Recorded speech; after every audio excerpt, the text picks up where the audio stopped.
Pemirsa, untuk memperbarui informasi terkini tentang kondisi korban, kita telah terhubung dengan Goldi Gumilang di RSUD Kanjuruhan dan Edi Cahyono di Rumah Sakit Saiful Anwar Malang, Jawa Timur. Terlebih dahulu, kita menuju Goldi Gumilang. Goldi, hingga saat ini ada berapa korban yang masih dirawat dan kondisinya seperti apa? Baik Rizky dan juga pemirsa, di Rumah Sakit Umum Daerah Kanjuruhan ini kami mengkonfirmasi langsung kepada Direktur RSUD Kanjuruhan, Bobi Prabowo, mengatakan ada 10 pasien yang masih dirawat di Rumah Sakit Umum Daerah Kanjuruhan ini.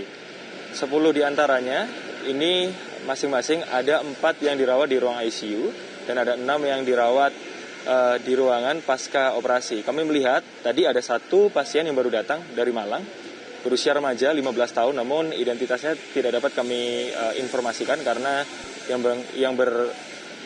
yang datang ini tidak ingin menginformasikan namanya.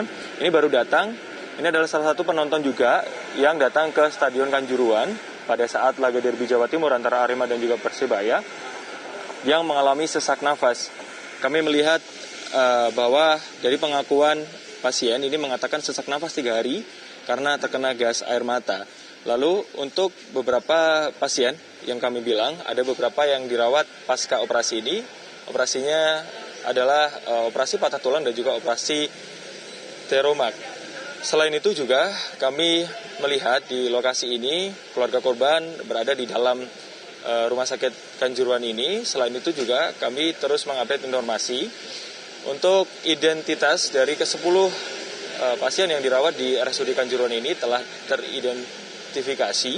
Dan saat ini untuk ke-6 pasien yang dirawat pasca operasi ini, menurut keterangan dari Bobi Prabowo, mengatakan kondisinya semakin membaik dan kemungkinan besar untuk hari ini ataupun untuk hari esok dapat dibawa pulang.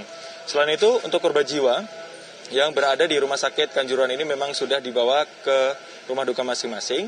Total jika dilihat dari hari Sabtu hingga hari Senin ini ada 21 korban jiwa yang sudah dipulangkan ke rumah masing-masing. Selain itu Rizky dan juga pemirsa, pada hari ini kami juga memantau kegiatan dari Bupati Kabupaten Malang yang melakukan takziah di beberapa tempat, salah satunya di Gondang Sari, di salah satu pondok. Ini datang untuk memberikan santunan kepada korban jiwa atas insiden kericuan yang terjadi di Stadion Kanjuruhan. Total dari santunan yang diberikan dari Pemkab dan juga dari Bank Jatim ini ada sekitar 20 juta untuk masing-masing dari korban jiwa. Selain itu juga di RSUD Kanjuruhan ini total untuk penanganan maupun untuk perawatan pasien ataupun korban insiden dari Stadion Kanjuruhan ini dibiayai penuh oleh Pemkab Kabupaten Malang. Selain itu dapat kami informasikan informasi terpisah bahwa tadi malam Kapolri dan juga jajarannya datang untuk menjenguk pasien yang berada di Rumah Sakit Umum Daerah Kanjuruhan ini.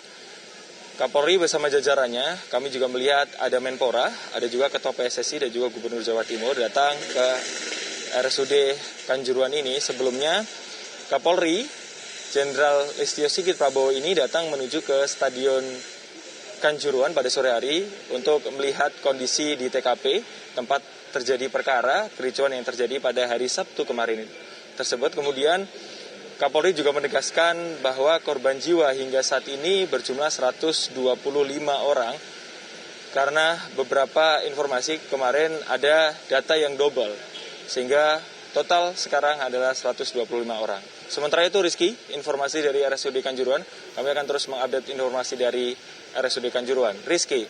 Baik, terima kasih Goldi Gumilang dari Rumah Sakit Umum Daerah Kanjuruhan. Kita beralih ke Edi Cahyono yang berada di Rumah Sakit Saiful Anwar Malang. Edi, bagaimana kondisi di sana, berapa jumlah pasien dan kondisinya seperti apa? Dapat kami katakan bahwa memang Direktur Rumah Sakit Anwar Kota Malang, yakni Dr. Kohar Harisamusta, tadi pagi mengatakan kepada kami bahwasanya pihak Rumah Sakit Saiful Anwar Kota Malang sebelumnya menerima atau melakukan perawatan terhadap 38 korban akibat tragedi di Stadion Kanjuruhan pada Sabtu malam kemarin. Dan dari 38 korban yang sempat dirawat di rumah sakit ini, tadi pagi ada sejumlah korban yang sudah dipersilakan untuk pulang ke rumahnya, yakni sejumlah 12 orang ini karena mereka sudah kondisinya sudah mulai membaik dan mungkin ada beberapa rawat jalan dan memang sudah ada yang mengalami kesembuhan. Kemudian yang 26 atau yang saat ini sedang mengalami perawatan di rumah sakit ini, mereka rata-rata mengalami luka-luka seperti luka lebam, luka patah tulang, serta luka gangguan pernapasan. Sementara dari 26 korban yang saat ini masih berada, ada satu korban yang mengalami luka berat, yakni sekarang masih berada di ruangan itu perlu penanganan intensif dan karena korban ini mengalami luka keserotak di bagian kepala. Dugaan menurut Dr. Kohar Hari Santoso bahwa korban mengalami benturan atau bisa-bisa terinjak-injak oleh supporter yang waktu itu memang terjadi kericuhan di dalam Stadion Kanjuruhan. Baik, terima kasih Edi Cahyono melaporkan langsung dari Rumah Sakit Saiful Anwar Malang. Sebelumnya kita sudah mendengarkan juga laporan dari Goldi Gumilang dari RSUD Kanjuruhan Malang, Jawa Timur. Terima kasih rekan-rekan, selamat kembali bertugas.